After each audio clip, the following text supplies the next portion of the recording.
चैत्र शुक्ल एकादशी की प्रचलित कथा सुनाते हैं, पावन कथा सुनाते हैं।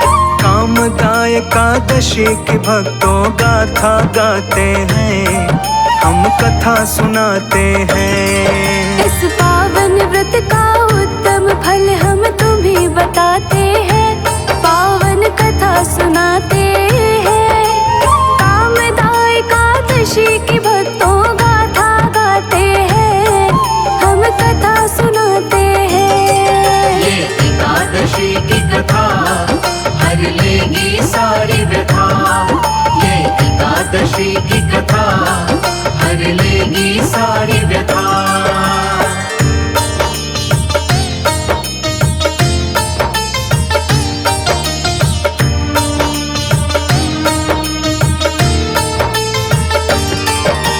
धर्मराज युधिष्ठिर बोले हैं कृष्ण भगवान, हाथ जोड़ के कोटि कोटि मैं करता हूँ प्रणाम।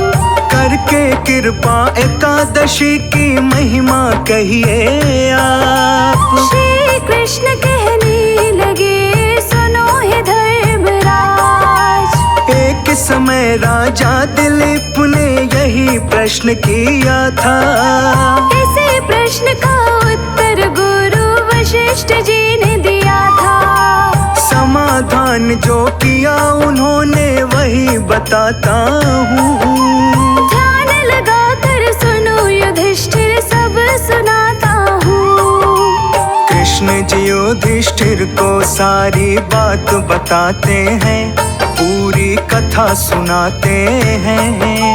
कामदाय एकादशी की भक्तों गाथा गाते हैं, हम कथा सुनाते हैं। ये एकादशी की कथा हर लेगी सारी व्यथा, ये एकादशी की कथा हर लेगी सारी व्यथा।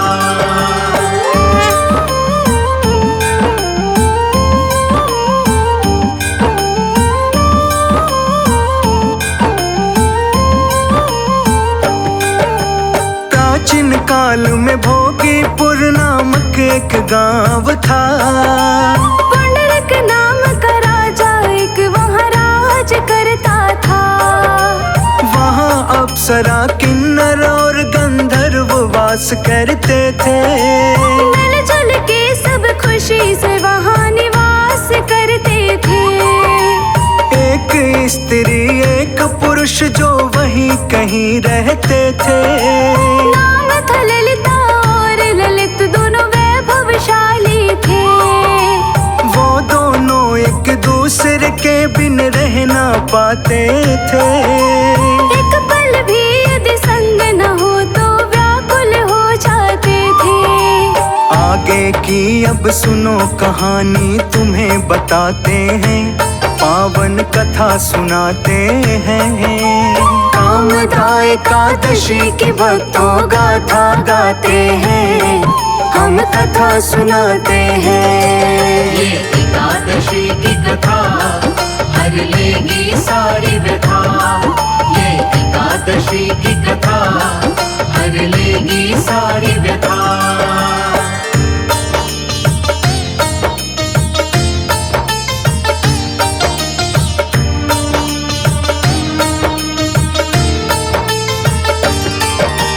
एक समय पुंडरीक की सभा में गायन चल रहा था। गंधर्वों के सहित ललित भी गान कर रहा था। गाते गाते प्रिय ललिता का ख्याल उसे आया। स्वरभंग होने के कारण वो सही न गा पाया। एक थकार कोट नामक नाग जो झट से आगे आया। ललित के मन के भाव जान कर राजा से बतलाया। क्रोध में राजा लाल हो गए, भड़के अग्नि जैसे। नारी का स्मरण किया मेरे आगे कैसे। राजा ललित के किए कर्म का श्राप सुनाते हैं, हाँ हम हम कथा सुनाते हैं। कामदा एकादशी की भक्तों गाथा गाते हैं, हम कथा सुनाते हैं। ये एकादशी की कथा हर लेगी सारी व्यथा। ये एकादशी की कथा हर लेगी सारी व्यथा।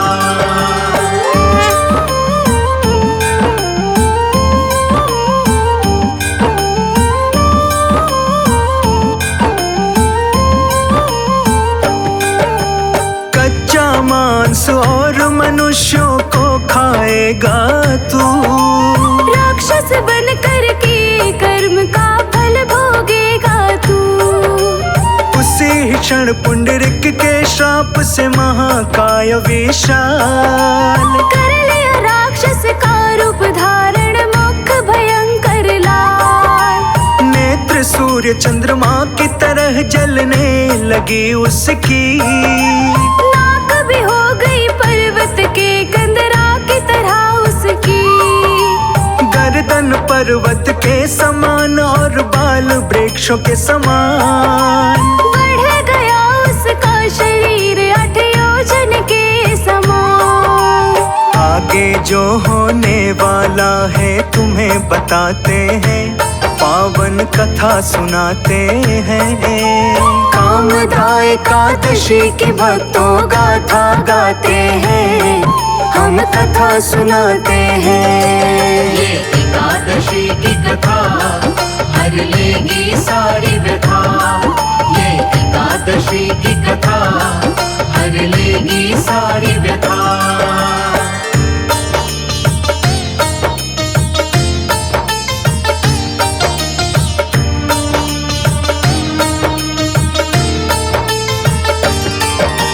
प्रेमिका ललिता को यह जब वृत्तांत मालूम हुआ, एकदम से घबरा गई, उसे अत्यंत खेद हुआ। अपने पति के उद्धार का लगी यत्न सोचने वो, राक्षस दुख सहता हुआ रहता था वनों में वो। जाकर उसके पीछे पीछे विलाप करती रहती, कष्ट में अपने पति को देख के खुद भी कष्ट में रहती।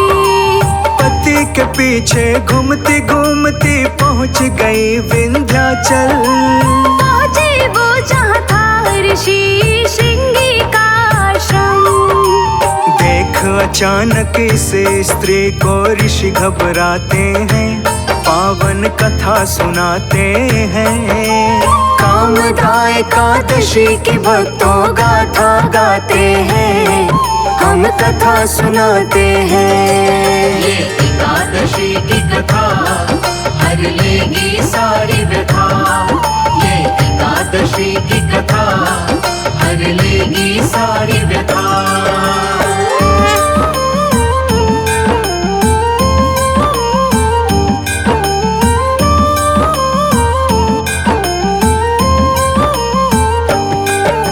श्रृंगी ऋषि बोले कि हे सौभाग्यवती तुम कौन, किस कारण आई हो यहाँ पर, बोलो तुम हो कौन। वह बोली है मुनिवर मेरा ललिता नाम है। राक्षस बन गया मेरा पति पुंडरीक के शाप से। इसका बहुत है दुख मुझको कुछ तो बतलाइए, इस शाप से मुक्ति का उपाय बताइए। ऋषि बोले सुनो ध्यान लगा कर है कन्या प्यारी, चैत्र शुक्ल की एकादशी है अब आने वाली। जिसका नाम वो कामदा एकादशी बताते हैं, आगे और सुनाते हैं।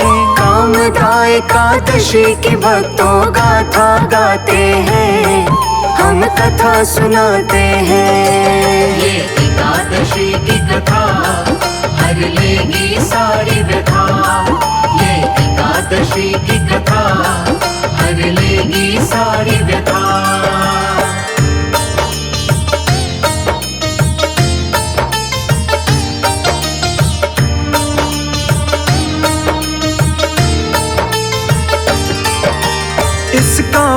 करने से सबके कार्य सिद्ध होते हैं सब काम सभी के तेरे भी होंगे। यदि कामदा एकादशी का व्रत कर लेगी तू, उसके पुण्य का फल अपने पति को दे पाएगी तू।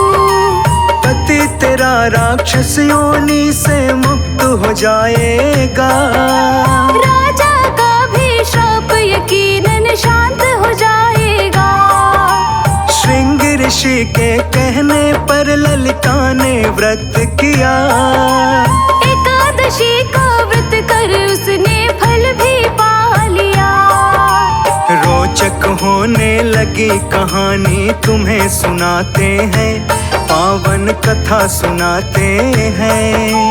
कामदा एकादशी की भक्तों गाथा गाते हैं, हम कथा सुनाते हैं। ये एकादशी की कथा हर लेगी सारी व्यथा। ये एकादशी की कथा हर लेगी सारी व्यथा।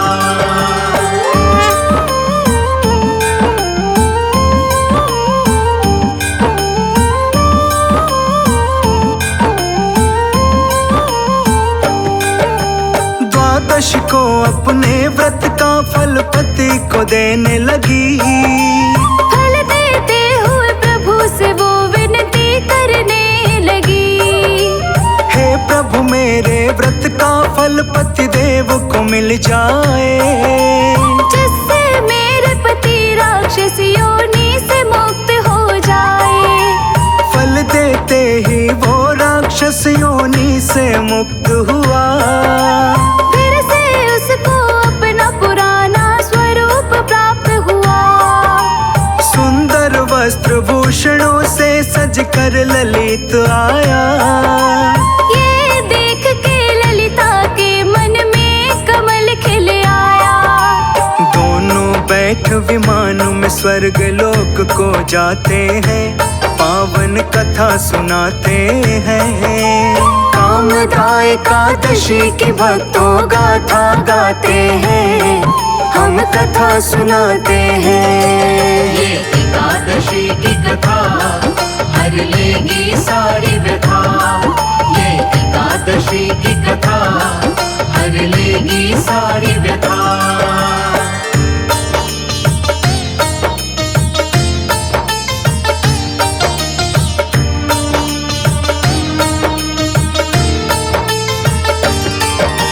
सुनो है मेरे राजन वशिष्ठ मुनि कहने लगे, इस व्रत को विधि पूर्वक करने से पाप नष्ट होते। वह राक्षस आदि की योनि भी छूट जाती है, इस संसार में इसके बराबर कोई व्रत नहीं है। ध्यान से सुन लो भक्तों जो हम तुम्हें बताते हैं, इस कथा को सुनने वाले सब ही फल पाते हैं। संपूर्ण हुई कथा अब बोलो जय जयकार। कामदा एकादशी है सबको मिलेगा आशीर्वाद। इस कथा का भक्तों अब यहीं समापन करते हैं, पावन कथा सुनाते हैं। कामदा एकादशी की भक्तों गाथा गाते हैं, हम कथा सुनाते हैं। ये एकादशी की कथा हर लेगी सारी व्यथा। ये एकादशी की कथा हर लेगी सारी व्यथा।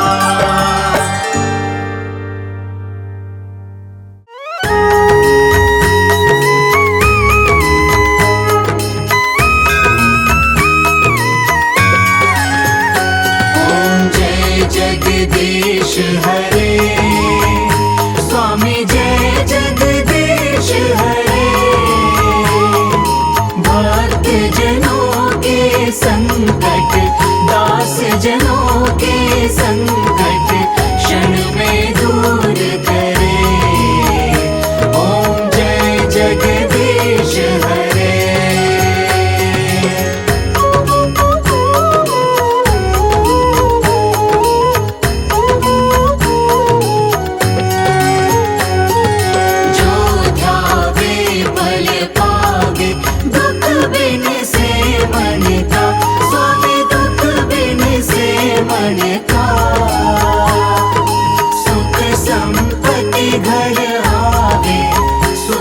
संपत्ति घर आवे, कष्ट मिटे करता।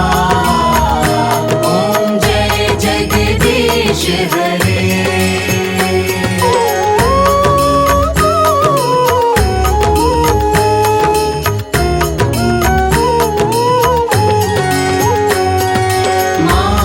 पिता तुम मेरे, शरण गहूँ मैं किसकी, स्वामी शरण गहूँ मैं किसकी।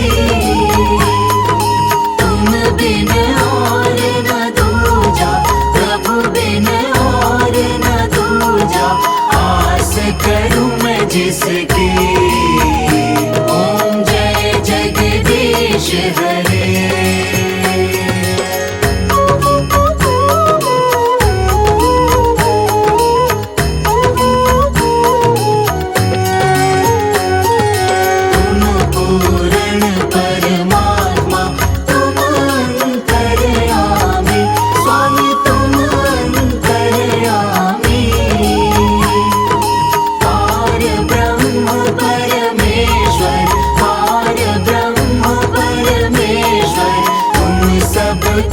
स्वामी ओम जय जगदीश हरे।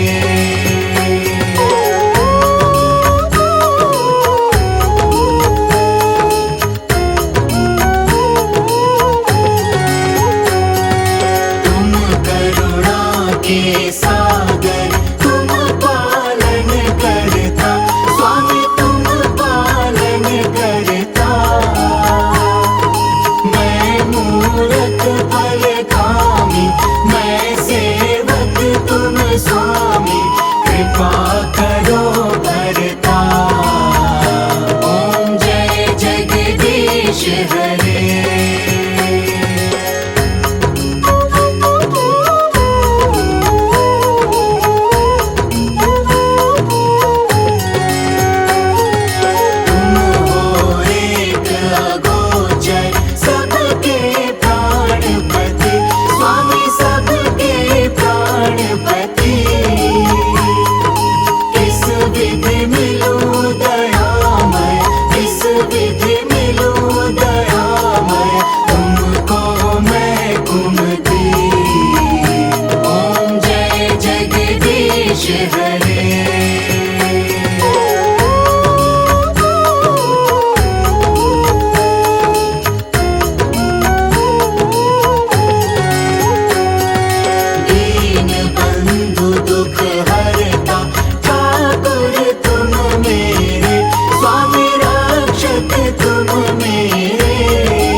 सेवा ओम जय जगदीश हरे।